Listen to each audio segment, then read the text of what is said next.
You're about to listen to the Dr. Dahlia Show. Sassy, stimulating medical talk radio. Any medical advice Dr. Dahlia Wax gives on her show should not be substituted for an actual visit to your medical provider. And now, here's Dr. Dahlia.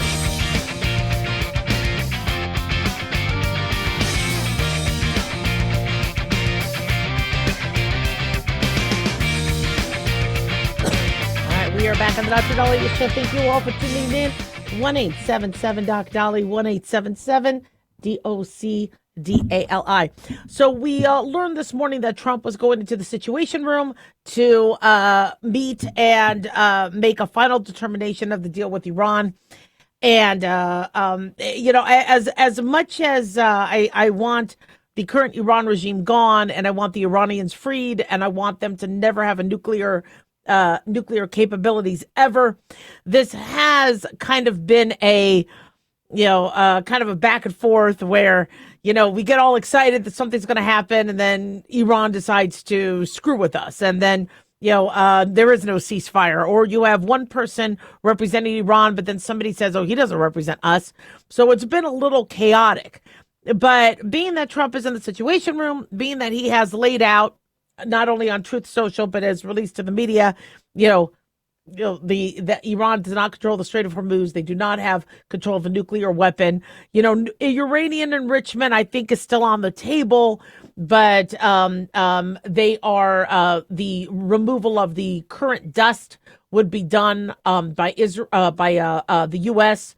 I know the only two countries I think capable of removing it would be China and the U.S., but I think U.S. wants to have control of that. And there are a few other things that he has determined, but the two main things that the Strait of Hormuz must be immediately open to unrestricted shipping traffic, and then Iran has to agree to never have a nuclear weapon. Now, they were, Iran wants to obviously save face. They want to look like, if you ever look at what they say, oh yeah, we made a deal with Israel where, yeah, we get to have a nuclear weapon, we get to control the Strait of Hormuz, we get to do whatever. And so remember, it's all propaganda.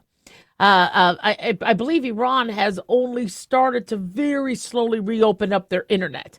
And so they, similarly to North Korea, China, control what their people see and what their people hear.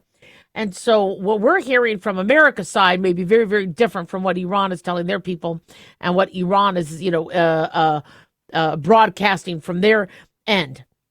But I do believe that we are getting closer to a deal. Will it stick? Probably not. I don't think it's going to stick long term. I think Iran, when you fund terrorist organizations and you want Israel off the face of the earth and you hate America, that just doesn't go away in one agreement. It doesn't. I mean, it's going to take a lot of pressure. It also has to take them being defanged, which is what Operation Midnight Hammer and then Operation Epic Fury did. It did a lot of defanging and wing clipping, but it didn't destroy the regime. The regime is still there, which is still very concerning. Another thing that is on the table is that the Israel-Hezbollah fighting will stop in Lebanon. Now, again, as long as Hezbollah doesn't attack Israel, but if they are planning attacks, or if they are planning terrorist assaults, if they're going to do anything, even remotely, to what Hamas tried to do, or Hamas did to Israel, no, Israel, it doesn't matter what America says, Israel's going to defend itself, and they should. So, it's interesting because people are blaming Trump for not making a deal and not, you're dealing with terrorists. And it's interesting because we, since Bush and even before, we don't negotiate with terrorists. No, we don't negotiate with terrorists. You mess with us, you abduct us, you shoot at us, you're done. But Trump is trying to be a little bit more diplomatic. People have been accusing him of being fascist, of wanting to start World War III, wanting to start. If that was the case, I think the approach to Iran would have been very, very different. But with this, he wants to make a deal. And, people say, well, he's got this pressure from the midterms. I said this even before his press conference last week. I go, what is more important to Trump, the midterms or his legacy? I think it's his legacy. And he wants to get the credit not only for the Abraham Accords, which was amazing, by the way, but also for eliminating a threat in the near future and hopefully far future from Iran to Israel and to America. And when people say, well, you know what, why do we have to get involved with the Iran-Israel conflict? That's just between Israel and Iran. No, it isn't, because, Iran has been helping Russia. And with Russia's war with Ukraine, it's affecting us. Yeah, and once Iran, God forbid, decides to try to blow Israel off the face of the earth, which they will not be able to do. Israel won't let that happen. But let's say once they try, and if in a very rare exception, they're successful at that, you think they're going to stop and go, you know what? We're going to be good guys now. We did our evil. Now we're going to convert. No, they're going to go after their next enemy. Hate is contagious, and hate continues to, it's like a cancer. So after they're done with it, well, who do we think, is not our biggest ally? And then who knows? Maybe they'll go after the Kurds or Iraq or Turkey or Saudi Arabia.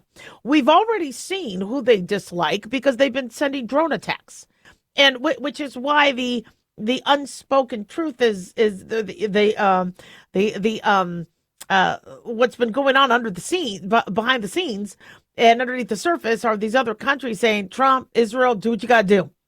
Because these guys have been a thorn in our side, and they are dangerous. And they are. The current Iran regime, and they're dangerous to their own people. So, hopefully the Strait of Hormuz opens up. Gas prices are falling. Oil prices are falling, which is what America needs. But I think we need also the long term of Iran not continuing to fund terrorism. I mean, they've tried to assassinate.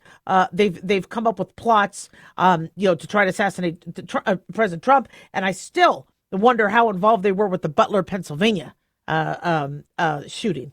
But we still don't have a lot of information on that. They wanted to assassinate Trump's daughter. I mean, they're as I said, they're very infiltrated in terrorist networks across the globe. They need to go. But this is where we're at. 1-877 Dr. Don't go away.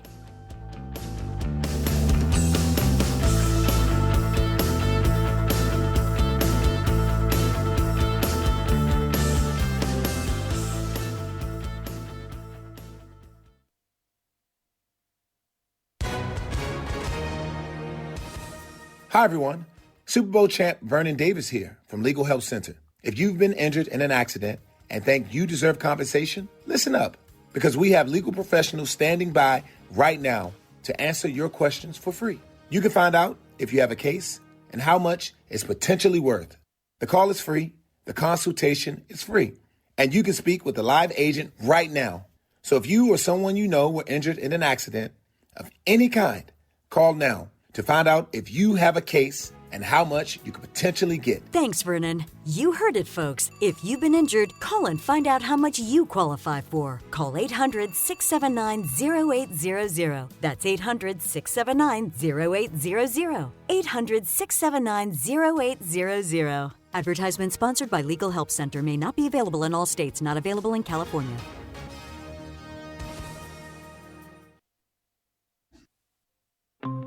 Hi, it's Mark Falter, host of the Financial Fitness Show. I strongly believe that no one should ever pay 1 penny more in taxes than they are legally obligated.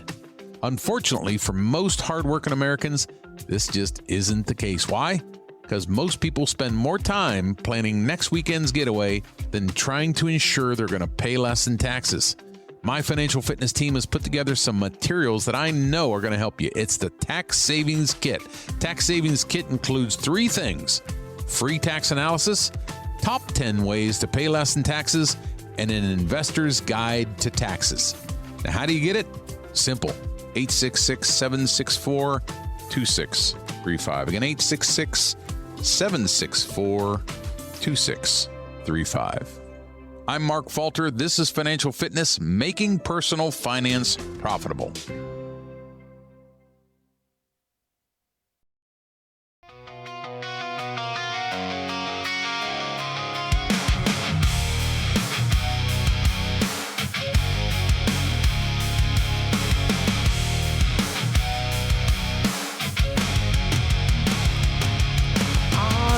We are back on the Dr. Dahlia Show. Thank you all for tuning in. 1-877 Dr. Dahlia, 1-877 DOCTALI.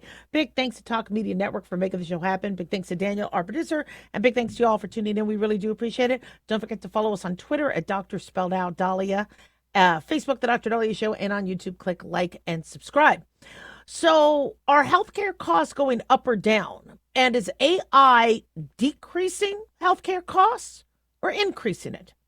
So when AI was being pushed and, we doctors were given the sales pitch, they're like, AI is going to improve everything. You are going to love it. Now, I'm very skeptical. Ever since Terminator 2, I don't like computers that much, but I use them. I do not use AI for any of my emails, my texting, my cover letters, I'm not there yet. No, I don't. However, I did use AI yesterday with all this talk of Trump being on a $250 bill. I'm like, I want, a currency with my picture on it. So I made a $500 bill.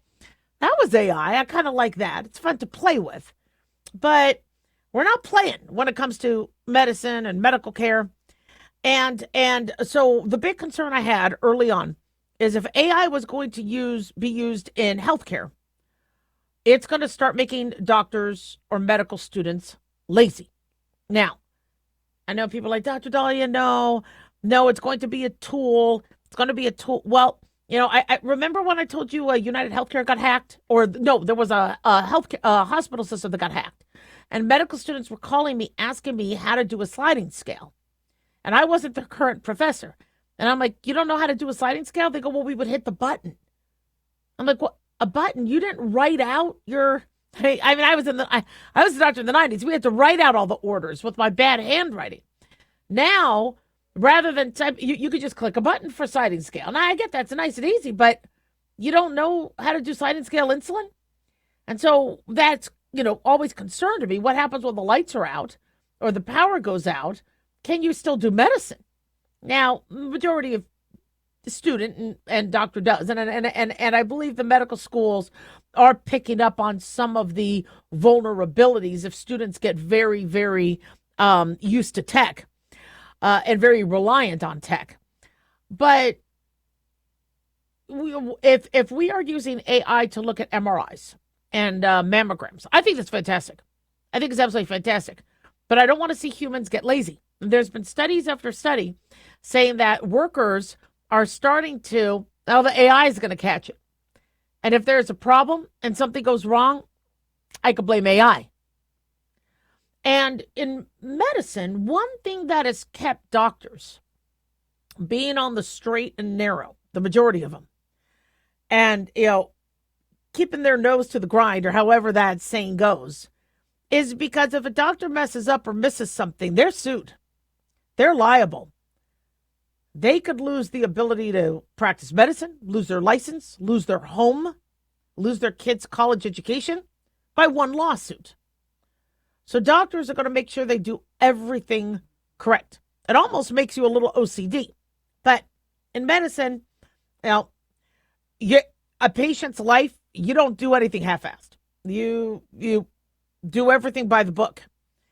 And so if AI is going to be the scapegoat, if they're going to be the fall guy, if they're going to be the, okay, well, you know what, we'll just blame AI, our doctor's going to be like, you know what, I'm good. I don't have to double check. I don't have to read, the drug interactions is a very good example. I've worked for companies where they will remind us, guys, the AI might miss drug interactions. Are you guys checking for that? Or drug allergies? See, I always do. Anything I put my name on, I want to make sure is 100% perfect medicine. Well, if the AI is missing something, we're already seeing doctors not double check. You can't mix SSRIs with Zofran or diflucan with you can't mix certain medications together. If you're on a statin, that prevents you from taking a lot of medications unless a doctor looks at the benefits versus the risks. So I'm already starting to see doctors start becoming more lazy. So with that, are we starting to see more medication errors? Well, what are we seeing in terms of price? Well, let's go to the patient. What are you guys seeing? Now, some of you are like, oh, this is awesome. This telemedicine, using AI asynchronous exams, even though doctors are overseeing it, I'm saving money. This is great. Some of our insurance, in fact, I think my insurance plan, even though I have a ridiculous deductible, if I use telemedicine, my copay is $0. So I'm like, oh, this is great. But when you read the fine line, if I decide to go to an urgent care, it's ridiculously expensive. Now, I remember having plans where it would cost $75 to go to an urgent care. I was like, damn, $75 is a lot of money as a copay. Now we're looking at minimums of $500 to walk into an urgent care. So one of the reasons why patients are getting really ticked off and screaming at these telemedicine doctors is that the telemedicine doctor says, look, you need an exam. You need burn care. You need a biopsy.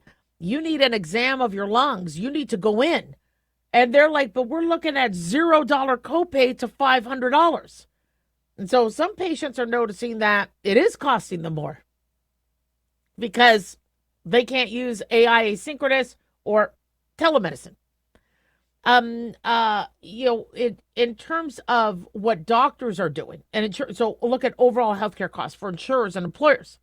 We're being told that healthcare costs are drastically spiking with AI. And you're like, well, wait a second. Isn't AI stopping fraud?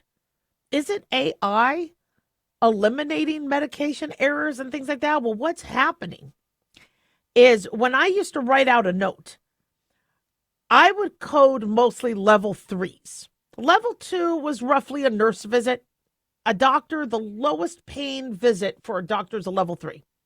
If you document more and you have more volumes, a level 4. If it's a very complex exam, level 5. Well, what technology and electronic medical records and AI has done is taken your basic follow-up visit and made volumes of documentation that allows the upcharge. So these insurance companies are getting all these level 4s and level 5s. And, well, here's the documentation. Now, did the doctor do all that? Well, they shouldn't document stuff they don't do. But if that's what's on the patient note, that's what's getting charged. So patients are like, I only spent 5 minutes with the doctor, and he charged $380 for that visit. How? And so insurance has to do their contracted rate, and then patients who have high deductibles are paying whatever that contracted rate is if the insurance doesn't pay for it yet. And so costs are going up. That's bothering people a lot. There's also a little bit of, they say, like a little race war and a little, who could come up with a better AI, who could get more volume. And that's the other thing, too. If AI is allowing now more people to use telemedicine or to use, now there's more patient volume.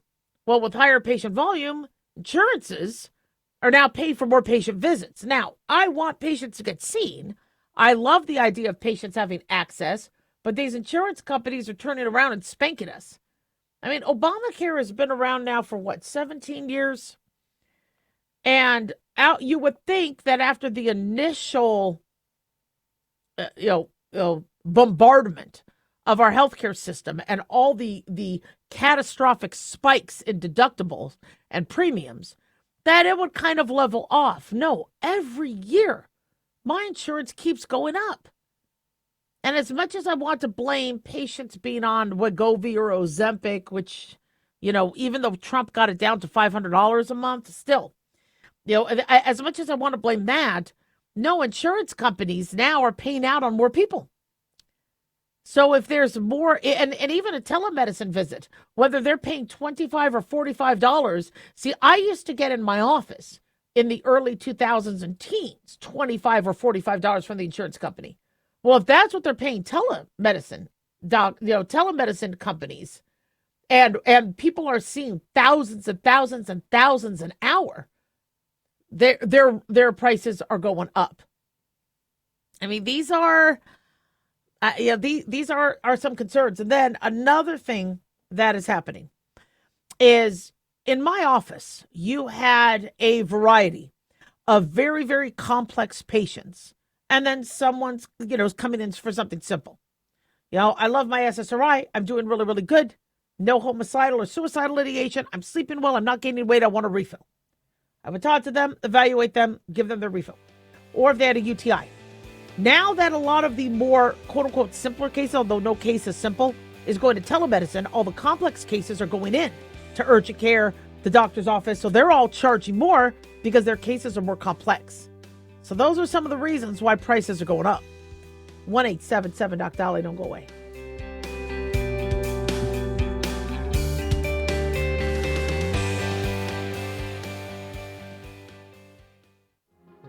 Hi, everyone. Dr. Dahlia here.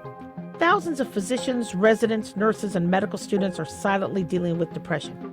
And tragically, 400 take their lives each year. 400! I wrote The Depressed Doctor, hoping to reach out to anyone struggling. You're not alone. Don't stay silent. The Depressed Doctor can be found on Amazon, or the book can be found on drdahlia.com. And if you or anyone you know needs help, call or text 988, the National Suicide and Crisis Hotline. We depend on our drinking water supply daily, but where does that water come from? Your water provider encourages you to get to know your local water source so together we can protect and preserve it. The investments we make as a community to protect our water source now ensure we have a sustainable drinking water supply for the future. Visit drinktap.org to learn more. This message is brought to you by the American Water Works Association and your local water provider.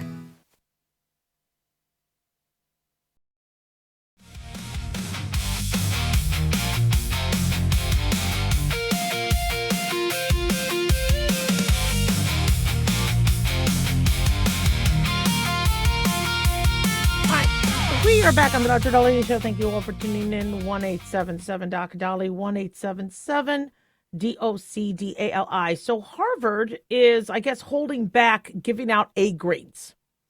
If you get an A at Harvard, it's because you really, really deserved it. Now, some people are loving that. Other people are like, how much subjectivity is going into that? They're saying, though, according to the New York Post, that recruiters and hiring managers are relieved. They hope it'll help distinguish the best candidates from the rest of them. And they say if everybody's scoring 100%, is anybody really scoring 100%? It's about schools needing to provide more of a distinction between students who actually are performing really well versus those who are just getting by. This is according to Stephen Rothberg. And, so this is all right. I want to. I'll tell you a little bit more about what's going on with this, and then I'll tell you my opinion. So they say Naman Mian, COO of consulting recruiting firm Management Consulted, said his experience sifting through hundreds of highly qualified resumes has shown him just how much grade inflation has made grade point averages irrelevant. A grade point average of 3.8 to 4.0 is equivalent to an A. See, I used to think it was like 90% to 100 was an A. And so he says, when I hire, if 100 people apply for a role at my company and they all have a GPA of 4.0, I just know from personal experience that not all of them are going to be the same level of performer. So that is a meaningless data point now. So I want to post this also on my Facebook Live. I was a professor. And I was also a student. And as a professor, this is, I was a professor of a medical school. Now, I was also a Sunday school teacher. I've taught students of all levels. But my goal as a medical student, as a medical school professor, was I need to make sure these kids are proficient. Okay, I don't need to know if Johnny or Sue or whoever had, a 100% versus a 99. Yes, it helps in some respect because if they're going to be taking the boards and all that. But for me, do they know how to run a code? Do they know how to put an IV? And that's really hard to grade. Now, when I would be, working with students in my office, it was, do you know how to read a urinalysis strip? Do you know how to read an EKG? You can't test that. Well, you got a 90%, you got a 95%. Nobody's passing if I don't think they could read an EKG, or they could read a urinalysis, or they can put in a cath. If they don't know how to do that, it's pass fail. And so I get how many schools and many tests are, do you know how to do something or do you not? But that's more for, the practicality of it, of you using your, you're doing clinicals, doing your procedures. When it's a test and you are being tested on material, if you are barely squeaking by just to get that pass and you missed a lot, from a medicine standpoint, yeah, I don't like that. I mean, you should be 100% or nothing. You should know the answer to every question. If you don't know what vitamin B12 does versus D3, or you don't know that there are side effects to a medication, and you failed that question, you need to redo that. You cannot have a student start putting a patient on tuberculosis medication without knowing that they have to monitor, right, liver, vitamin levels. You can't start a person on PrEP for HIV without making sure they don't have HIV or hepatitis, and monitoring, again, their liver. So these are things that you can't get 70% on, 80%. And so for me, I think the way schooling should be is, what did you miss and why did you miss it? Let's look at the questions that you missed and why, and learn how to do that correctly.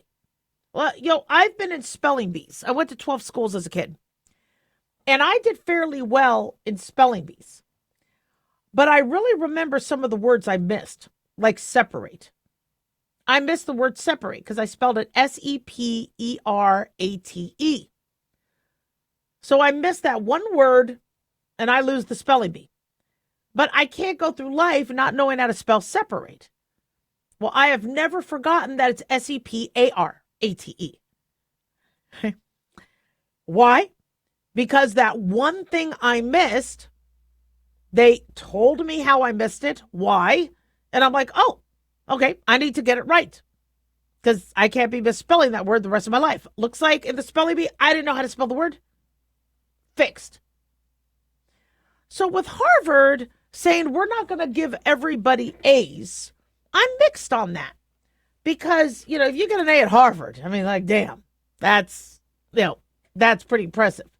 On the other end, though, how much, if everybody's getting A's, why are they getting A's? Is it subjective?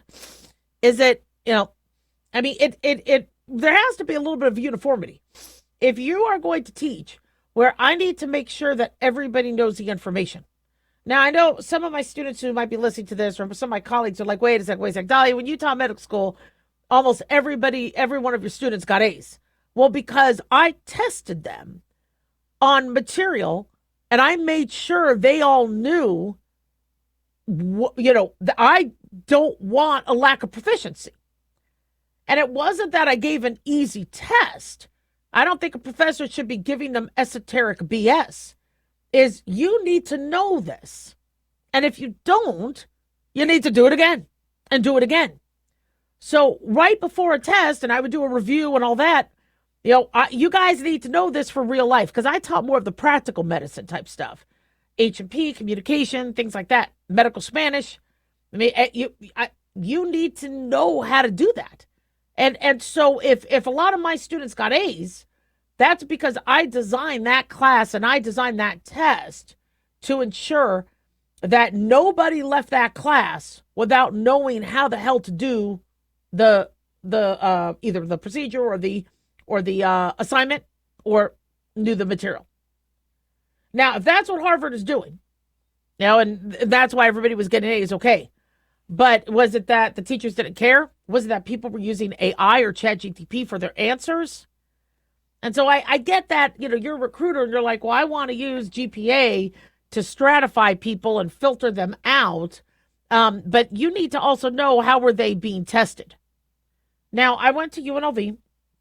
I did fairly well, and I was in honors English, and my professor I went to UNLV for undergrad, and he gave me a C+ on one of my assignments, one of my first assignments in the class. Now, to get into medical school, you need at least a 3.8. All my other grades had been great. And I go, wait a second, C+. What did I do wrong? He's like, no, you got the highest grade in the class.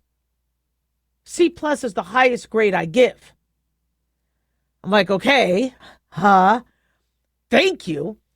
But I get a C+ in your class, I'm not going to medical school. All right, if there's an A, B, C, D, E, or if there's an A, B, C, D, E, F, there's got to be a way from C to A. Do I have to write 1,000 pages for this next book review or whatever we're doing? But there's got to be a way to get an A, because otherwise I can't get into medical school.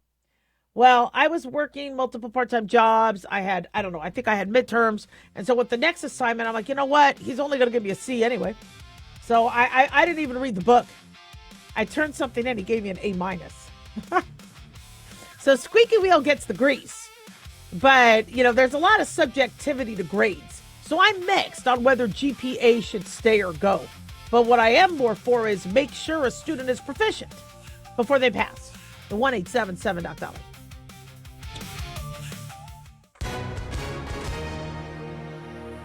Hi, everyone. If you've been injured in an accident and think you deserve compensation, listen up. Because we have legal professionals standing by right now to answer your questions for free. We'll help you find out if you have a case and how much it's potentially worth. If you were hurt in a car accident, truck accident, motorcycle accident, rideshare accident, slip and fall, or any other type of accident, call our 24/7 hotline now and let us help you find out how much your case is potentially worth. Call 800-978-6800. That's 800-978-6800. 800-978-6800. I'm Gina Hart, here with spokesman Jack Mercer. So Jack, tell our listeners who should give us a call right now. Well, Gina, first off, thank you for having me join you here in the studio. It's always great to answer the listeners' questions. Now, as far as who should call in, anyone who's been injured in an accident and think you deserve compensation, give us a call right now. The call is free, the consultation is free, and with our no-fee guarantee, you pay nothing unless we win you money. That's great advice. Thanks, Jack. And is it true that the Legal Help Center is open 24/7? That's right, Gina. We're open anytime you need us, 24 hours a day, 7 days a week. So if you or someone you know were injured in an accident of any kind, call now and let us help you find out if you have a case and how much it's potentially worth. Call 800-978-6800. That's 800-978-6800. 800-978-6800. Advertisement sponsored by Legal Help Center. Not available in California. May not be available in all states.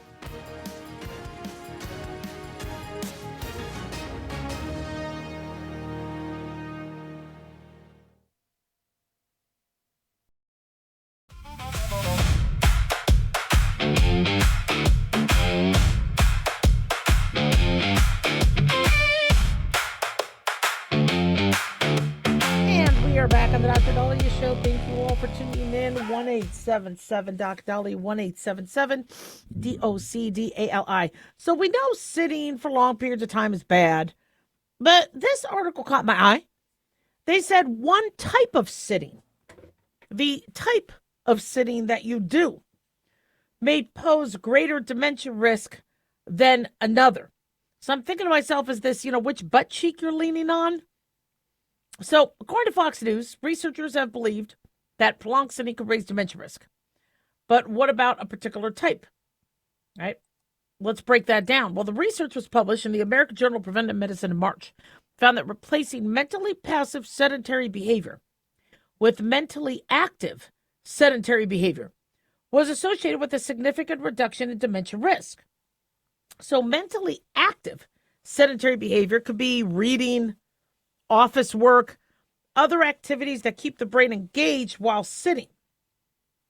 Whereas mentally passive behaviors may include watching TV or other low engagement screen activities.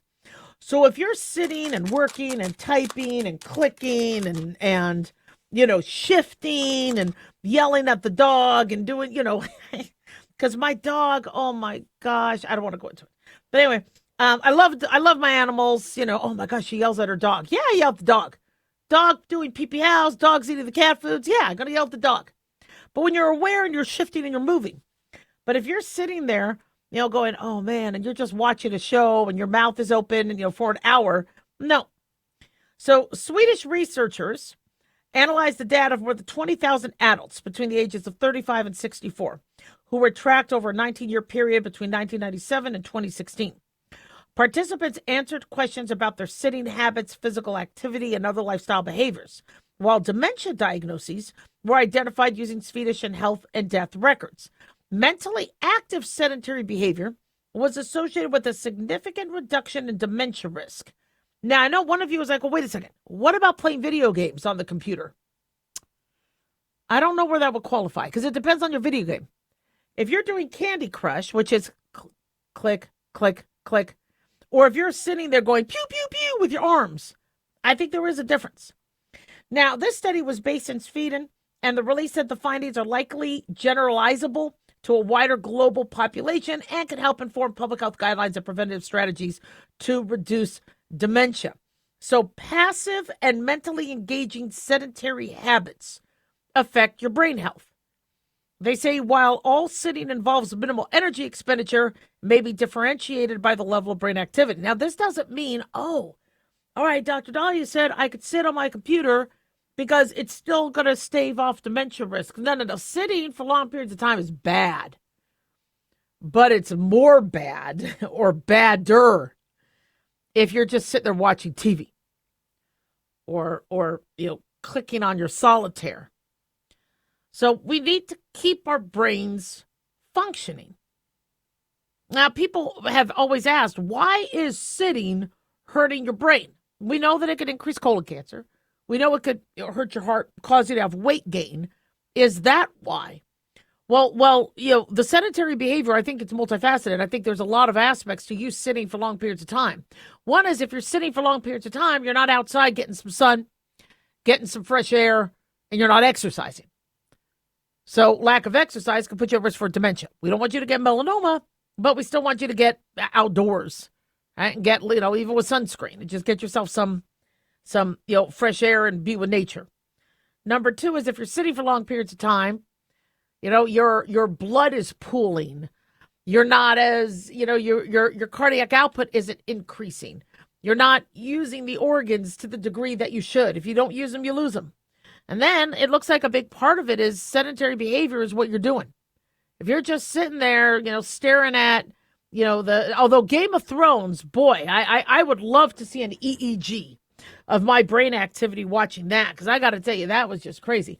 Or, what was the scary, the South Korean TV show? I cannot believe, I can't think of, it wasn't the Hunger Games. It was the one where everybody was getting killed. Oh my gosh. Why can't I think of that? Well, oh my gosh. Remember with I can't think of it. No, we're not the Killer Paradox. That's another one. Squid. What was it? It was Squid Game. There we go. All right. So I would love to see what the brain activity did with that, because I was jumping. I was nervous. I was squirming. So I'm sure there are some arguments that some shows will do what. But what's very interesting is, I'm a doctor and I know that you need to move. I know you shouldn't be sitting for long periods of time. But I got to tell you, during the winter months, when I was seeing 60 patients a day, I was sitting doing that.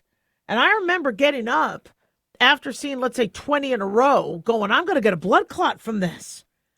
And so I would do the stand-up desk. I would move around. I would try to move around between patients. But I kept getting dinged. There's a patient in the queue. There's another patient in the queue because people were really sick and there was a high volume. Yet, I would see 60 patients in a shift when I did urgent care or ER in the 90s. But that was on my feet. I was skinny then. And so for those of you having jobs going, look, I can't sit, or my boss gets mad at me when I stand, or when you use your doctor to write a note saying, look, we don't want them at risk for blood clots. So allow them to stand, because under the Americans with Disabilities Act, they cannot mess with you if you have a medical issue or you're at risk for something. And so if you want to stand up at your desk for 5 minutes and walk around, you should do that. In between a phone call, stand up and do that. Clean off your desk. Go and throw something out. Walk to the bathroom. But every hour you need to be getting up. It'd be ideal if you could do that every 30 minutes. But our sitting is just getting longer and longer and longer.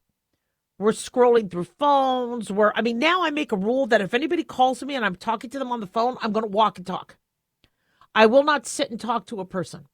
I will stand and walk. I got to get my steps in. Now, that's another thing, too. For some of you, use the pedometer or use the Apple Watch. Even though 10,000 steps was a random number thought up by a Japanese marketing company during the Tokyo Olympics in the 60s to try to sell pedometers, I think it's still a fantastic goal. You need to come up with a goal with how many steps. So keep moving. Another thing you could do if you can't hit 10,000 is anything under 5,000 is a no-no. So if you look at your watch and go, oh man, I only got 4,000 steps today, get off your ass and you move and you keep walking. Even if it's back and forth in the house or the home. Touch the wall, walk to the other side, back and forth. And my cats and dogs will see me do that. They'll see me do steps and go back and forth, walk outside, go back in, walk outside, go back in. And they're like, what the hell is she doing? And I told them I'm getting my steps. And now they understand that. They know I'm getting my steps. And they know that I'll walk back and forth. I'll go up and down a stair or something. But, it's a lot of us are just sitting more. Also, I'm noticing that my knees and hips and legs and feet don't like to stand. When I waited tables, I can't believe how many hours I was standing. Or as an ER doc, I rarely sat. Even to chart, I was standing and charting. Well, it's getting harder as you age, but you can still move. Another thing that I think is really, really good is to get one of those little cycles, those desk cycles. So you're cycling while you're sitting there. I think that's important. CDC is projecting by 2060, nearly 14 million American adults are going to have Alzheimer's.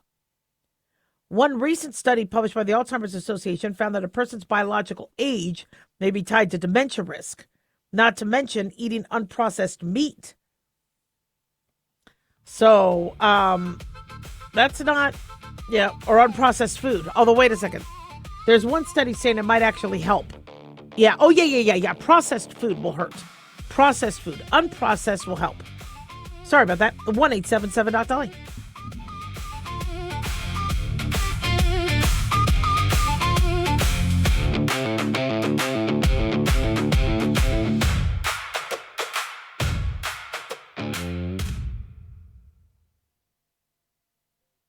Looking for an easy read that can actually help secure someone's future? Pick up a copy of Mark Falter's book, Common Sense Income Strategies. For the past 30-plus years, Mark has helped thousands of hardworking Americans secure their financial future by using strategies that continue to create wealth, whether the market is up or down. Strategies that will make perfect sense once you take the time to read this powerful book. Common Sense Income Strategies brings to you what Mark has been teaching in person and talking about on the radio for decades. It's not rocket science, it's a pretty easy read. You've worked too long and too hard not to see the fruits of your labor. Common Sense Income Strategies is available now on Amazon or by calling 866-764-2635. That's 866-764-2635. Common Sense Income Strategies by Financial Fitness Show host Mark Falter. Secure your financial future today.